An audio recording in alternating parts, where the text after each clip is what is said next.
Hello. Have you ever taken a look at the album cover for Frank Zappa's 1969 album Hot Rats and thought, why is everything so pink there? So, in my case, I thought it was just taken on a normal color film stock and then the colors were deep fried in post. But it turns out that's not the case. This album cover, along with album covers by 60s contemporaries Bob Dylan and Jimi Hendrix, was taken on a type of color infrared slide film used by the military called aerochrome. They don't make it anymore, but here's how to, or how to replicate it. We're going to be replicating military spy slide film. First, however, allow me yesterday to tell you how color film functions. So here's a bit of a background on the way that color film functions, in a general sense. So basically there are three layers, red, green, and blue. Each one of these layers has an emulsion of black and white film that's sensitive to a different band of the visual light spectrum.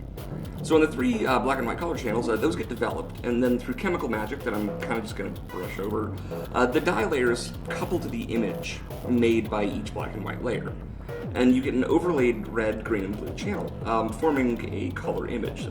The regular color film, like the red, green, and blue channels have light sensitivity that corresponds to the wavelengths of red, green, and blue. Aerochrome, however, is different. The layer that's mapped as blue is actually sensitive to green light. The layer that shows up as green is sensitive to red light, and then the red layer is sensitive to infrared light. So, what's the purpose behind getting the colors all scrambled up like this, other than, making the image look weird? Well, the answer to that is something called the wood effect.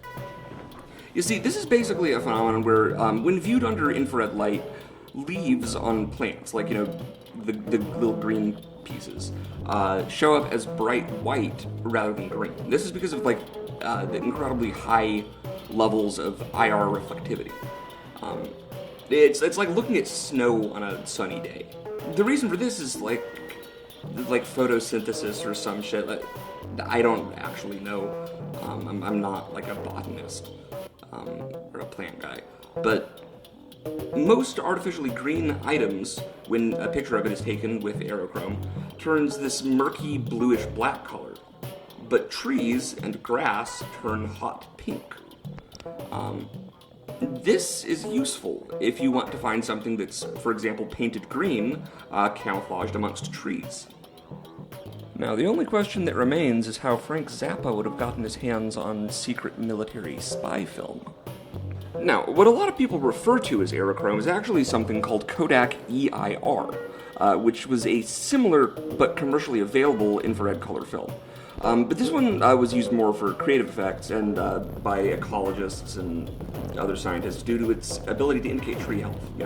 Same wood effect thing, but it's not as pronounced. It has more of a gradient. EIR exhibits the same general effect as aerochrome, but it just uses an entirely different emulsion, and has like a different sort of set of chosen exposure bands. Like it's more of a gradient effect rather than just like the like hot pink or not.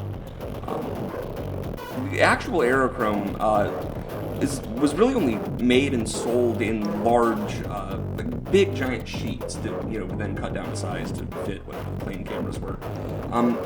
And it remained largely off the market until like a bunch of it was liquidated in the 90s and early 2000s as surplus. Now, unfortunately, both aerochrome and Kodak EIR have been long since discontinued. The price for remaining unused stock of aerochrome is upwards of like $500 a roll.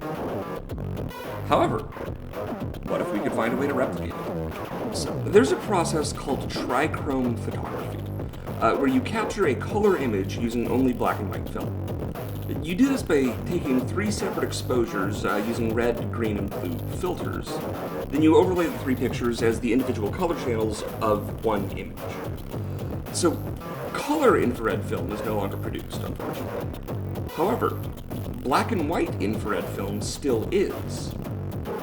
So let's see if we can get a game plan together. Okay, so for this experiment, I'm going to be doing this with a Mamiya C330S. Alright, the film I'm going to be using for this is Rolly Infrared. It's a 400 ISO IR sensitive film. comes in 120 and 35 millimeter. You can also use Ilford SFX 200, but that's just, it's a little bit less sensitive to IR. I found that the Rolly film works better. Also, that has a clear base, which makes it easier to scan. All right, step 1, the blue channel. So remember that because of the way aerochrome works, we're actually going to be wanting this one to capture green light. So that's approximately the band from about 500 to 600 nanometers. We'll do this by combining a number 58 green contrast filter, as well as a number 8 yellow contrast filter, and then one of these, which is a UV/IR cut filter. These are fun. I will demonstrate a couple weird things with these in a second. Okay, so here's our filter stack now. This combination of filters corresponds to a filter factor of 8, which is -3 stops of light that gets let through. So that means when you're metering, you need to add 3 stops of light to compensate for the filter. All right, step 2, this is the green channel. So we'll keep the UV/IR filter, but replace the 2 color filters with a number 25 red contrast filter. This filter, just by itself, also has a filter factor of 8, so you don't need to even adjust the exposure. Just retake the same picture. Alright, so we've got the blue channel, which is capturing green light. We've got the green channel, which is capturing red light. So what do we do with the red channel? Is there anything above red? Or below red, depending on how you're counting it? Infrared, it's under it. It's a longer wavelength. So we're going to need to shoot this one as pure IR. So remove the color filter, remove the UV/IR cut filter, and you're going to replace it with a R72 IR bandpass filter. This is a specialized filter that, it does the exact opposite of what the other IR filter does. That one blocks all IR from light spectrum, and only lets through visible light. This blocks all visible light, but does let through IR. In a pinch, actually, you can also use a variable density filter that's all the way blacked out. Or, even just 2 polarizing filters just angled 90 degrees from each other. This also lets IR pass, but, blocks out visible light. All right, after you put on the IR filter, take a second to refocus the lens, because infrared focuses at a slightly different distance. That's what this little red indicator dot right here is. So if you were focused at infinity with the lens you were using, move where the infinity is over to where the red dot is. But anyways, and then you're going to want to take bracketed exposures for IR. So the way to get a rough idea of where you should start is meter the shot normally, but drop the ISO significantly. In my case, I dropped it from measuring it at 400 to 12.5. Then I bracketed my exposures to do -1 stop, 0 stops, +1, +2, all under the IR filter.